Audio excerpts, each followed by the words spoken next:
तृतीय अध्याय जमजातना और जमपुर वर्णन। श्री गरुड़ उवाच केउपरि जमलोक मार्गर संचार हुई तहि बहुत दुखर विचार। केउ पाप कले किपरि भूमि मिलिब ताहा मते सुप्रसन्ने कहिबा केशव। श्री विष्णु उवाच जम मार्ग बड़ दुखर अटई स्थान जे प्रकारे मिले ताहा शुण गुरुत्मान। महभक्त माने सेही वार्ता को शुणिले तुम्भे मध्य प्रकंपित होई बटी भले। वृक्ष छाया से पथरे नाही आद्य प्रांत यही परि स्थाने नास्ति जीव पथ क्लांत। जेउ मार्गरे न देखी दिन जल स्थान मिलिले जे बण जल ऊर्ध्वरे जीवन। एही परि जलाश्रय से पथरे नाही तृषितरे समुद्र को पिए खेद बही। दुई दश आदित्य से पथरे उदय प्रलय काले खग जे मन्ते तपनीय। पापात्मा जीव तहिरे करई गमन रौद्र शीत बातरे पीड़ित अविच्छिन्न। केउठारे कंटारे पाद हुई भेद काहि महासर्पर विषरे फाटे हृद। सिंह व्याघ्र गुटकादि होई काल रूपी पापकारी लोकंकु गर्भरे दियंती खेपी। केउठारे वृश्चिक मानकर लाउडे दंशित होई न पापी पଳାଇବା लुड़े। ए दंडरू पଳାଇ गले मुहे बिरक्षा पଳାନ୍ତେ अग्निरे प्राण को से दिए भिक्षा। तहु महा अगुर से असी पत्र वन देखिबा मात्र के ताकु हुए अचेतन। दावाग्नि पराये तेज अटे से बनर लागी जाते छिन्न भिन्न हुई शरीर। केही केही पड़ती से अंधकूपे जाई विकट पर्वत परे काहाकू उठाई। तलरे अंधकाररे गर्त थाए होई उपररे तृणमान आवृत दिशई। केही केही से पथरे करंती गमन ताहाकू जल मध्यरे करंती मज्जन। ताहाकू अतीत पते कर्दम पथरे केही केही बागमंती तपत बालीरे। तंबा पात्र को अग्निरे पचाईन पथे ताहा उपरे नियंती गड़ाईन हाते। काहाकू बा धरिन जलंतांगार कुढ़े महाधूपरे आणंती काहाकू निगुड़े। केतेबेले अग्निवृष्टि हुई ऊर्ध्वरू वज्रप्राय शिला बरसई अति दूरू। केउठारे पड़ईबा पूज रक्त विष्टा ह्रद को पूर्ण करिन सर्जिछंती स्रष्टा। तथि परे गमन करिले हेब पार ताहा पार हेबा जान अति दुस्तर। से मार्ग मध्य पड़ई प्रबल बाहिनी नाम बई तरणी अटई दुखी दानी। से नदीर महिमा शुणिले काश्यपेय ताहा शुणी न जीवात्मा होइब अथय। देखिबा मात्र के पांथ हुई दुखित वज्र परे आसिकिबा पड़िला निर्घात।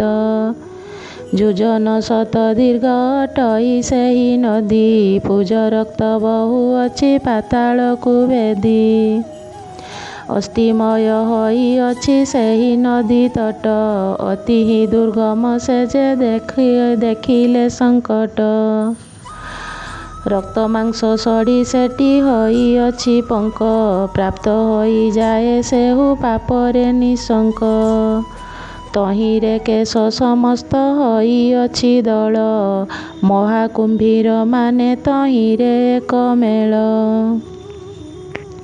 ସୁଶୁମ୍ବର ମଗର ଯେ ଯୁକ ଆଦି କରି ମତ୍ସ୍ୟକଶ ପରେ ରହିଛନ୍ତି ତହିଁ ପୁରୀ। ଆଉ ଅଛନ୍ତି ଯେତେକ ଜଳଚର ଜନ୍ତୁ ମାଂସ ଭେଦ କରି ନ ପକାନ୍ତି ଯେହ୍ନେ ତନ୍ତୁ। ଫିଙ୍ଗି ଦିଅନ୍ତି ସେହି ନଦୀ ପ୍ରବାହରେ ନେଇ ପଡ଼ନ୍ତେ ପାପୀ ଜୀବନ କ୍ରନ୍ଦନ କରଇ। ଆହା ମୋହର ଭ୍ରାତା ପୁତ୍ର ହେ ତାତ ମାତ ଏହିଠାରେ ଆସି ମୋତେ ରଖ ହେ ତ୍ୱରିତ। ଏହିପରି ବହୁତ ସେ କରଇ ବିଳାପ ମୁହୂର୍ତ୍ତକୁ ମୁହୂର୍ତ୍ତ କରୁଥାଇ ସନ୍ତାପ। ଅତିଶୟ ଆକୁଳରେ ପିୟଇ ଶୋଣିତ ଆଶ୍ରୟ ଛାଡ଼ି ସର୍ବତ୍ର ହୁଅଇ ଦୁଃଖିତ। ସେଉ ବୈତରଣୀର କତ ପୂଜେ ପୁନ ଦୁର୍ଗନ୍ଧ ଫେଣ ପୂର୍ଣ୍ଣ ବହଇ ଅତି ଚୂର୍ଣ୍ଣ। ମହାଘୋର ଗର୍ଜନ ସେ କରି ନ ଚାଲଇ ଚାହିଁବାକୁ କର୍ତ୍ତବ୍ୟ ଯେ କାହାର ନୁହଇ। ପାପୀ ଜନମାନେ ତାହା ଦର୍ଶନ ମାତ୍ରକେ ଚେତନା ଶୂନ୍ୟ ହଇନ ଅବୟବ ପଥୁକେ। ବୃଶ୍ଚିକ ଗଣ ସେଠାରେ ଭେଳା ଭେଳା ହୋଇ କୃଷ୍ଣ ପନ୍ନଗ କେତେ ଯେ କଳନା ନ ଯାଇ।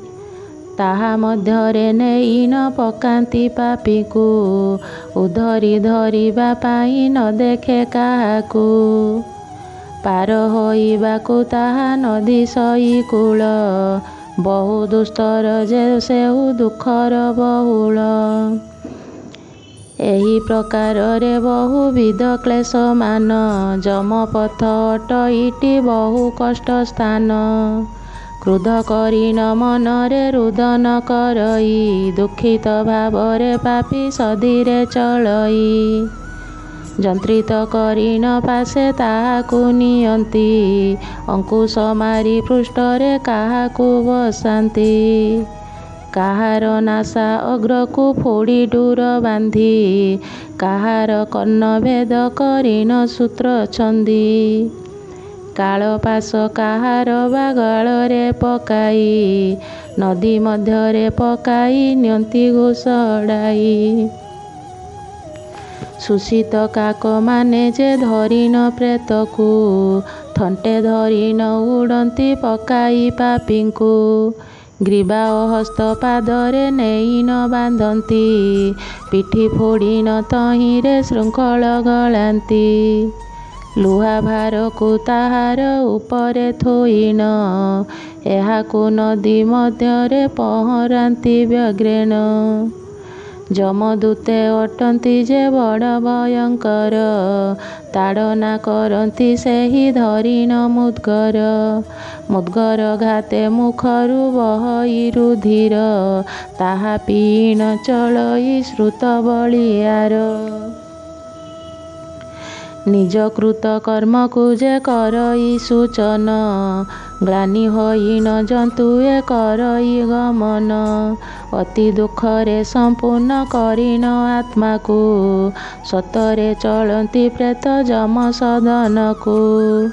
ଧର୍ମରାଜ ସଭାକୁ ଯାଆନ୍ତି ଯେତେବେଳେ ପୁତ୍ର ନାତିମାନଙ୍କୁ ଡାକ ଦିଅନ୍ତି ବିକଳେ। ଅତି ଖେଦରେ ରୁଦନ କରଇ ସର୍ବଦା ମନ୍ଦ କର୍ମ ମାନ ଆସି ହୁଅଇତ ଗଦା। ଅନେକ ପୁଣ୍ୟ ଯୁଗରେ ନର ଜନ୍ମ ପାଇ ସେ ଜନ୍ମ ପାଇ ନ ପୁଣ୍ୟ ନ କଲୁ କିମ୍ପାଇଁ। ନ କରିବାରୁ ହଇଲା ଏପରି ଅବସ୍ଥା ଏକଷ୍ଟୁ ଉଦ୍ଧାର ପାଇଁ କେ ଦେବ ବ୍ୟବସ୍ଥା। ଜନ୍ମ ହୋଇ କାହାକୁ ତୁ କିଛି ହିଁ ନ ଦେଲୁ ଅଗ୍ନି ମୁଖରେ ଆହୁତି କରି ନ ପାରିଲୁ।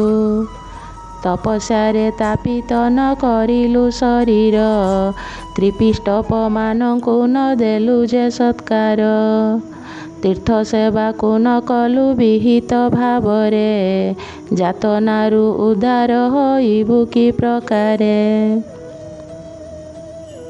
ପୂଜନୀୟ ନ କରିଲୁ ବିପ୍ରସୁର ଗଣ, ଦେଇ ନ ପାରିଲୁ ଗାବକୁ ତୁ ଜଳ ତୃଣ। ସତ୍ପୁରୁଷମାନଙ୍କୁ ଯେ ସେବା ତ ନ କଲୁ, ଉତ୍ତମ ଗୋଷ୍ଠୀ କରି ନ ଜ୍ଞାନ ନ ସାଧିଲୁ। ପର ଉପକାର ନ କରିଲୁ ଜନ୍ମ ବହି, ସୋଦର ପୋଷଣରେ ପଣ୍ଡିତ ବୋଲାଇ। ଶରୀର ଉଦ୍ଧାରଣେ ଉପାୟକୁ ନ ଚିନ୍ତି, ଏ ପଥେ ରୁଦନ କିମ୍ପା କରୁ ଦିବାରାତି। ନିର୍ଜନ ସ୍ଥାନରେ ପଶୁ ପକ୍ଷୀଙ୍କ କାରଣ, ଜଳାଶ୍ରୟ ନ କରିଲୁ ମନୁଷ୍ୟ ଅର୍ଥେଣ। ଗୁରୁ ବିପ୍ରମାନଙ୍କୁ ଯେ ବୃତ୍ତି ନ ଖଞ୍ଜିଲୁ, ପରଲୋକ ନିସ୍ତାରଣ ପଥ ନ ଦେଖିଲୁ।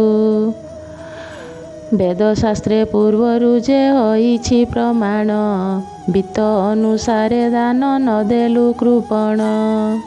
ଆନିକ ସାରି ଗାଈକୁ ଦେଇ ନାହୁଁ ତୃଣ, ପଞ୍ଚଯଜ୍ଞ ଆଦି ନ କରିଲୁ ଆଚରଣ। ଧର୍ମଶାସ୍ତ୍ରମାନଙ୍କୁ ଯେ ନ ଶୁଣିଲୁ କର୍ଣ୍ଣେ, ବୁଦ୍ଧ ଜନ ପୂଜନ ନ କରିଲୁ ମିଷ୍ଟାନ୍ନେ। ଏଥି ମଧ୍ୟରୁ କୌଣସି କର୍ମ ତୁ ନ କରି, ନିସ୍ତାର ଖୋଜୁଅଛୁ ବା ପାଇବୁ କିପରି। ନିଜ ସ୍ୱାମୀ ହିତ ବଚନ ମାନଙ୍କୁ ଛାଡ଼ି, ପତିବ୍ରତା ଧର୍ମକୁ ନ ଆଚରଇ ମୁଢ଼ି। ପାଳନ ନ କରଇ ସେ ଗୁରୁ ଗୌରବକୁ, ପରଲୋକରେ ନିସ୍ତାର ନାହିଁଟି ତାହାକୁ। ପତି ସେବାଟି କାମିନୀ ମାନଙ୍କର ଧର୍ମ, ପରଠାରେ ଆସକ୍ତରେ କରଇ ଅକର୍ମ। ଜୀବିତ ଥାଉ ନାରୀର ମୃତ ହେଲେ ପତି, ଚିତାରେ ପ୍ରବେଶ ଯେବେ ନ କଲେ ଯୁବତୀ। ଅଗ୍ନି ମଧ୍ୟରେ ନ ପଶଇ ବିଧବା ହୋଇଣ, ଯେଉଁ ନାରୀ ରହିଥାନ୍ତି ତପନ ସେବିଣ। ତାହା ଦେହ କେଉଁ ପରି ହୋଇବ ନିସ୍ତାର, ତହପରି ଏ ପଥରେ ହେବେ ନାରଖାର। ମାସୁପବାସ ଯେମନ୍ତେ ନ କରେ ବିଧବା, କୁଚ୍ର ଚାନ୍ଦ୍ରାୟଣ ଆଦି ନ କରଇ ସେବା। ନାରୀ ଦେହ ଅଟଇ ଯେ ଦୁଃଖମୟ ପାତ୍ର, ଅନେକ ପାପ କରିଲେ ହୁଅଇ କଳତ୍ର। ଏହିପରି ଦୂତମାନେ କହନ୍ତି ବୁଝାଇ, ପୂର୍ବ ଦେହ କର୍ମକୁ ଯେ ସୂଚନା କରଇ। ମନୁଷ୍ୟ ଜନମ ମତେ କେ ଦେଲା ବିଧାତା, କ୍ରୋଧ ମନରେ କହଇ କରି ଗୁରୁ ଚିନ୍ତା। ଷୋଡ଼ଶ ଦିନରେ 16 ପିଣ୍ଡ ହୁଏ ଶେଷ, 17 ଦିନର ବାର୍ତ୍ତା ଶୁଣ ହେ ଖଗେଶ। ପବନ ସ୍ୱରୂପ ଥରି କରଇ ଗମନ, ସମପୁରେ ମିଳଇ ଯେ ଅଷ୍ଟାଦଶ ଦିନ। ସେହି ପୁର ଅଟଇଟି ବଡ଼ ରମଣୀୟ, ବିଶ୍ୱକର୍ମାର ନିର୍ମିତ ନାହିଁ ତାର କ୍ଷୟ। ସେ ପୁରରେ ପ୍ରେତଗଣ ଅଛନ୍ତି ବହୁତ, ପୁଷ୍ପବ୍ରଦା ଶ୍ରୁତସ୍ୱତୀ ବହେ ଅବିରତ। ତାହାର ସନ୍ନିକଟରେ ଅଛି ବଟ ବୃକ୍ଷ, ଅତି ପ୍ରିୟ ଲାଗଇ ଦେଖିଣ ବଡ଼ ସୌଖ୍ୟ। ସେହି ପୁରରେ ବିଶ୍ରାମ ମିଳଇ ପ୍ରେତକୁ, ଦୂତମାନେ ରଖିଣ ଚଳନ୍ତି ସ୍ୱସ୍ଥାନକୁ। ଭାର୍ଯ୍ୟାପୁତ୍ର କଳତ୍ର ଯେତେକ ଥାଏ ସୁଖ, ସେଠାରେ ସ୍ମରିଣ ମନେ କରେ ବଡ଼ ଦୁଃଖ। ଯେତେ ପ୍ରକାରରେ ଧନ କରିଥାଇ ଭୋଗ, ପ୍ରକୃତି ସେବାକାରୀକୁ ଯେତେକ ନିଯୋଗ। ଏହି ସବୁ କେହୁ ନେଲା ଆଣି ଦିଅ ମତେ, ଏହିପରି ବୋବାଳି ଛାଡ଼ଇ ଅବିରତେ। ତାହାଙ୍କର ବ୍ୟାକୁଳିତ ବଚନ ଶୁଣିନ, ଯମଦୂତେ କହନ୍ତି ରେ ବାତୁଳ ତୁ ଶୁଣ। କାହିଁ ତୋର ଧନ କାହିଁ ତୋର ସୁତ ସୁତା, କେଉଁଠାରେ ବାନ୍ଧବ ବା ସହୃଦ ମିତ୍ରତା। ସ୍ୱକର୍ମ ଉପାର୍ଜିତ ଭୋଗ ତୁ କର ମୂଢ଼, ଚଳ ଅର୍ଦ୍ଧେ ପର୍ଯ୍ୟନ୍ତଣ ପାଦ କରି ଦୃଢ଼। ଆରେ ପର ଲୋକର ପଥିକ ତୁହି ଶୁଣ, ବଳବପୁ ତର ନ ଜାଣଇ ଜନ୍ତୁରାଣ। ଆମ୍ଭ ସହିତରେ ତୁହି କରିବୁ ଗମନ, ତହର ଦେହକୁ ତୁହି ହୁଅ ସାବଧାନ। ତହର ମନରେ କିମ୍ପା ନ କଲୁ ବିଚାର, ପରଲୋକ ମାର୍ଗରେ ନାହିଁ କି କାରବାର। ବାଳକ କାଳରୁ ପୁଣି ବୃଦ୍ଧ ହେବା ଯାଏ, ଏ ମାର୍ଗର ଚରିତଟି ଖ୍ୟାତ ସର୍ବଦାଏ। ମର୍ତ୍ତ୍ୟଲୋକରେ ଶରୀର ଲବି ନ ଶୁଣିଲୁ, ସଙ୍ଗରେ କିଛି ପାଥେୟ ଘେନି ନ ଆସିଲୁ। ପୁରାଣମାନଙ୍କ ମଧ୍ୟ ବାକ୍ୟ ଅଛି ଯାହା, ଶାସ୍ତ୍ରଜ୍ଞ ବିପ୍ର ମୁଖରୁ ନ ଶୁଣିଲୁ ତାହା। ଏହିପରି ଉକ୍ତି କରୁଥାନ୍ତି ଦୂତମାନେ, ମୁଦ୍ଗରରେ ତାଡ଼ନା କରନ୍ତି କୂପମନେ। ତାଡ଼ନା ଘାତରେ ଭୂମି ତଳରେ ପଡ଼ଇ, ପଡ଼ନ୍ତେ ଗଳାରେ ତାର ଫାଶକୁ ଲଗାଇ। ସ୍ନେହରେ କିବା କୃପାରେ ପୁତ୍ର ନାତିମାନେ, ମାସିକ ପିଣ୍ଡକୁ ସେ ଯେ ଦିଅନ୍ତି ବିଧାନେ। ସେହି ପିଣ୍ଡ ପାଇ ନ ହୁଅଇ କିଛି ତୁଷ, ତହୁଁ ସୌରୀପୁରରେ ସେ ହୁଅଇ ପ୍ରବେଶ। ସେହି ଆଶ୍ରମ ପାନ୍ଥ ନିବାସ ଯମଙ୍କର, କାଳରୂପ ଧରିଣ ଜଙ୍ଗମ ନୃପବର। ସେ ପୁରଟି ତାହାଙ୍କର ଅଟେ ଅଧିକାର, ପ୍ରେତେ ଯାଇ ନ ରହନ୍ତି ତାହାଙ୍କ ଗୋଚର। ଯମଙ୍କ ଠାରୁ ଗରିଷ୍ଠ ଅଟନ୍ତି ଜଙ୍ଗମ, ସୂର୍ଯ୍ୟଙ୍କ ଠାରୁ ଜାତ ତେଣୁ ସୌରୀ ନାମ। ସେହି ମୂର୍ତ୍ତି ଦେଖି ଜୀବ ହୁଏ ଭୟଭୀତ, ଝାମ୍ପ ଦେଲା ପରାୟଣେ ବସଇ ତୁରିତ। ଉଦକ ଯୁକ୍ତ ଅନ୍ନ ଯେ ଭୋଜନ ମିଳଇ, ତ୍ରିପାକ୍ଷିକ ଶ୍ରାଦ୍ଧ ଯାହାଙ୍କର ହୋଇଥାଇ। ଜଙ୍ଗମପୁର ଛାଡ଼ି ନ ଚଳଇ ତ୍ୱରିତ, ନଗେନ୍ଦ୍ର ଭୁବନରେ ହୁଅଇ ଉପସ୍ଥିତ। ସେ ସ୍ଥାନର ବାର୍ତ୍ତା ଶୁଣିଲେ କହେବ ଭୀତି, ଅତି ଭୟଙ୍କର ସେହି ବନ ବିଶ୍ୱମୂର୍ତ୍ତି। ତାହାଙ୍କୁ ଦେଖି ପ୍ରେତ କାନ୍ଦଇ ଦୁଃଖ ଭରେ, ଅସିପତ୍ର ବନ ଦର୍ଶନରେ ଦେହ ଥରେ। ଏହିପରି ତଟସ୍ଥ ସେ ବାକ୍ୟ ନ ସ୍ଫୁରଇ, ଦୂତମାନେ ନିର୍ଭୟରେ ଭିଡ଼ି ତାକୁ ନେଇ। ପୁନ ପୁନ ଉଚ୍ଚ ସ୍ୱରେ କରଇ ରୁଦନ, ସେହି ବନ 2 ମାସେ ହୁଏ ଅବସାନ। ବହୁ ବ୍ୟସ୍ତିତରେ ଶେଷ ହୋଇଯାଏ ଯହୁଁ, ଅନ୍ନ ଜଳ ବସ୍ତ୍ର ମିଳଇଟି ତାକୁ ତହୁଁ। ଇହଲୋକେ କେହି ବାନ୍ଧବରେ ପିଣ୍ଡ ଦେଲେ, ମିଳଇ ତାହାକୁ ଜାଣ ନ ଦେଲେ ନ ମିଳେ। ନଗେନ୍ଦ୍ର ଭୁବନରେ ଯେ ଦୌମାସିକ ପିଣ୍ଡ, ଦେଇ ଯମଦୂତଗଣେ ନିଅନ୍ତି ପ୍ରଚଣ୍ଡ। ତୃତୀୟ ମାସ କଥା ଶୁଣ ହେ ସଉନକ, ଗନ୍ଧର୍ବ ପୀଡ଼ା ପଡ଼ଇ ଅତି ଭୟାନକ। ସୂର୍ଯ୍ୟୋଦୟ ପରାଏ ସେ ଦିଶଇ ଦୂରକୁ, ସମୀପରେ ଅନ୍ଧକାର ଗୋଟଇ ଚକ୍ଷୁକୁ।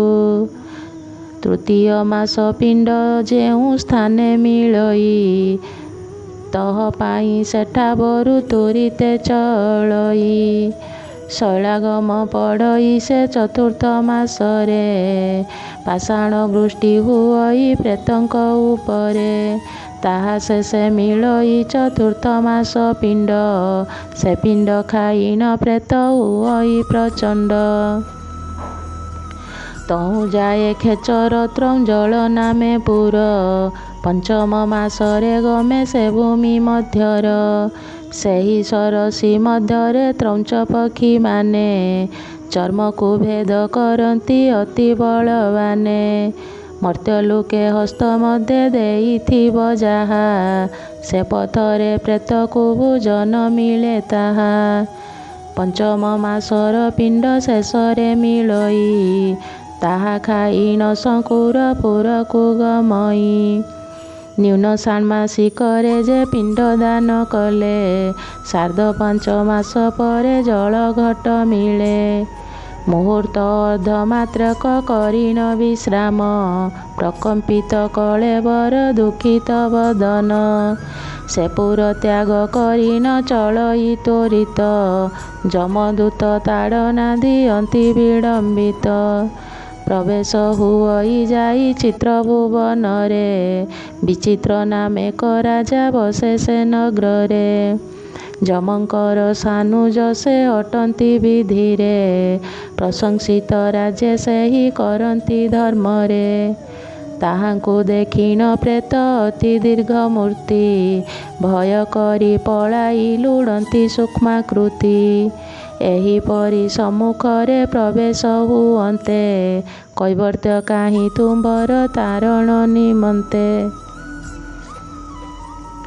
ତୁମ୍ଭମାନଙ୍କର ଏହା ପାର ହେବା ପାଇଁ, ମହାବୈତରଣୀ ନଦୀ ଏହାକୁ ଯେ କହି।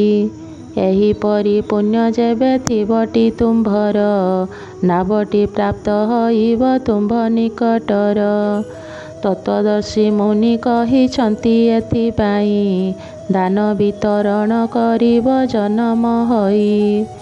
କରିଥିଲେ ଏଥିରୁ ସେ ତରିବ ନିଶ୍ଚୟ, ତେଣୁ ତରଣୀ ନାମଟି ହୋଇଛି ନିର୍ଣ୍ଣୟ। ଯଦ୍ୟପି ତୁମ୍ଭେ ସତ୍ୟରେ ଦେଇଅଛ ଗାବ, ସ୍ୱଚ୍ଛନ୍ଦରେ ନଦୀ ମଧୁ ପାର ହୋଇଯିବ। ଅନ୍ୟଥା କରିନଥିଲେ ନାହିଁଟି ନିସ୍ତାର, ତା ଶୁଣି ଡାକଇ ଦୈବ କର ପ୍ରତିକାର। ଏହା କହି ନଦୀକୁ ସେ ଦେଖାଇ ନେଇଣ, ତାହା ଦେଖିଣ ରୁଦନ କରଇ ଉଚ୍ଚେଣ। ନ ଦେଇଣ ଦାନ ମର୍ତ୍ତେ ଆରେ ପାପୀ ଜୀବ, ସେ ହେତୁରୁ ନଦୀ ମଧ୍ୟେ ଯାଇ ନିମଜ୍ଜିବ।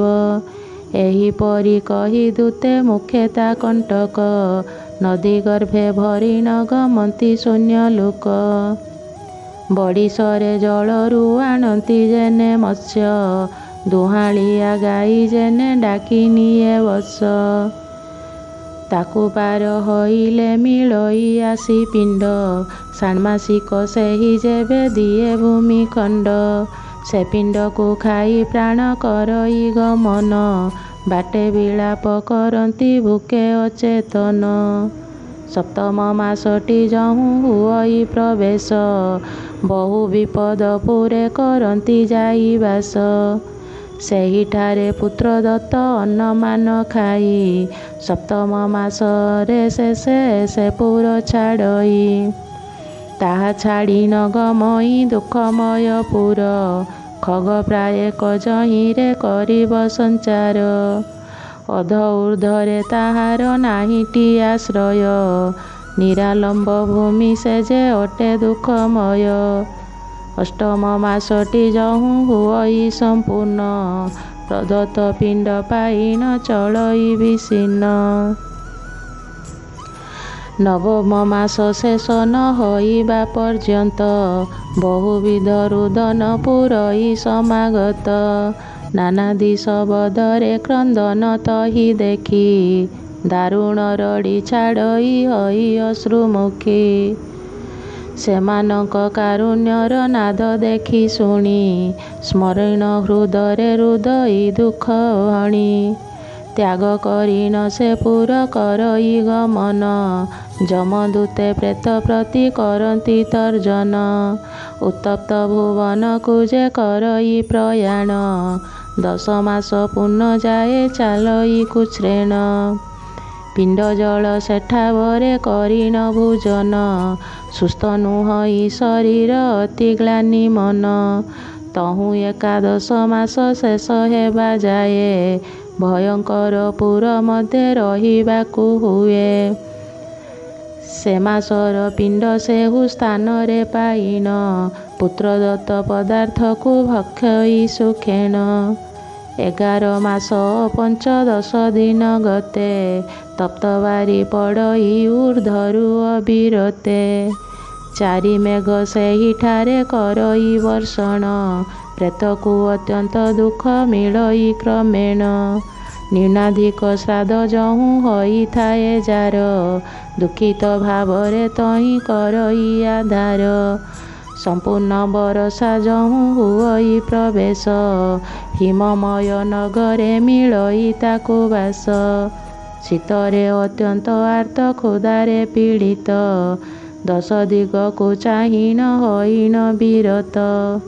ନିଶ୍ଚୟ ଅଛ ଯଦ୍ୟପି ମହର ବାନ୍ଧବ, ଏହି ଦୁଃଖରୁ ମୋତେ ଯେ ଉଦ୍ଧାର କରିବ। ତାହା ଶୁଣିନ ପ୍ରେତପ କହନ୍ତି ପ୍ରେତକୁ, ଏହିପରି ପୁଣ୍ୟତର ଅଛି ପାଇବାକୁ। ବାର୍ଷିକ ପିଣ୍ଡ ତହର ପୁତ୍ର ଅଛି ଦେଇ, ତାହା ଖାଇ ନ ଧୈର୍ଯ୍ୟ ହୁଅ ତୁହି ଭାଇ। ଏହିପରି ବହିଯାନ୍ତେ ପଥ ହୁଏ ଶେଷ, ସମ୍ବରସର ଶେଷ ହେଲେ ହୁଅଇ ଯାଦୃଶ। ତାହା ଶୁଣ ହେ ଖଗେଶ କହିବା ବୁଝାଇ, ବହୁବିତ ପୁରରେ ପ୍ରେତକୁ ନେଇ ଥୋଇ। ପିଣ୍ଡଜ ଦେହ ତାହାର ଦୀର୍ଘ ଏକ ହସ୍ତ, ସେ ଗୃହରେ ପଶନ୍ତେନ ଦେହ ହୁଏ ଅସ୍ତ। ସେ ଦେହରୁ ବାୟୁ ରୂପ ହୁଅଇ ବାହାର, ସପ୍ତଦଶ ତତ୍ତ୍ୱରେ ତା ସଦେହ ସଞ୍ଚାର। ସ୍ୱପ୍ନରୁ ଜାଗ୍ରତ ପ୍ରାୟେ ଲାଗଇ ତାହାକୁ, ଲିଙ୍ଗାଭିମାନୀ ଦେହ ଯେ ଦଣ୍ଡ ପାଇବାକୁ। ପରଲୋକରେ ସଦେହ ନିସ୍ତାର ନିମନ୍ତେ, ଦାନ ଧର୍ମ ମାନକୁ ସେ ନ କରେ ଯେ ଅନ୍ତେ। ଏହିପରି କଷ୍ଟ ପାଇ ସେମାନେ ଗମନ୍ତି, ଦୃଢ଼ ବନ୍ଧନରେ ଗୃହୀତ ହୋଇ ନ ରହନ୍ତି। ଧର୍ମରାଜପୁରରେ ଯେ ଅଛି ଚାରି ଦ୍ୱାର, ଅହରହ ପ୍ରବେଶ ଯେ ହୁଅଇ ଖେଚର। ତଥିମଧ୍ୟରୁ ଦକ୍ଷିଣ ଦ୍ୱାରରେ ଏହି କଥା, ଯେ ପଥେ ହୁଅଇ କ୍ଷୁଧା ତୃଷା ଶ୍ରମ ବ୍ୟଥା। ଯେଉଁପରି ପରଲୋକେ କରନ୍ତି ଗମନ, ତୁମ୍ଭ ଆଗେ କହିଲୁ ହେ ପନ୍ନଗ ଆସନ। ଆଉ କେଉଁ ସନ୍ଦେହ ବା ଅଛି ତୁମ୍ଭ ମନେ, ଥିଲେ କହ କହିବା ତା ଶାସ୍ତ୍ରାର୍ଥ ବଚନେ। ଗରୁଡ଼ ପୁରାଣ ଏହା ଶ୍ରୀମୁଖ ସମ୍ଭୂତ, ଶ୍ରୀ ବେଦବ୍ୟାସଙ୍କର ଏ ଅଟଇ ରଚିତ। ହିନ୍ଦୁମାନଙ୍କର ଏହା ଧର୍ମର ନିର୍ଯ୍ୟାସ, ଆଦରଣୀୟ ଅଟଇ ଏହୁ ସର୍ବଦେଶ। ତାହା ଦେଖି ମନ ମୋତେ ହେଲା ଆଶାପ୍ରଦ, ଭାଗବତ ଆଶ୍ରୟ କରିଣ ଲୋଡ଼େ ପଦ। ଏ ଆଶା ପୂର୍ଣ୍ଣ ମହର କର ଇଷ୍ଟ ଦେବ, ବିଜ୍ଞଜନେ ପ୍ରାର୍ଥନୀୟ ଏ ଦୋଷ କ୍ଷମିବ। ତୃତୀୟ ଅଧ୍ୟାୟ ଅର୍ଥ ହୋଇଲା ସମ୍ପୂର୍ଣ୍ଣ, ବାରେ କବି ପ୍ରକୁଦେବ ଘୃତଶାଳୀ ଅନ୍ନ। ଇତି ଶ୍ରୀ ଗରୁଡ଼ପୁରାଣେ ସାରୁଦ୍ଧାରେ ଯମଯାତନା ଯମପୁର ବର୍ଣ୍ଣନେ ନାମ ତୃତୀୟ ଅଧ୍ୟାୟ।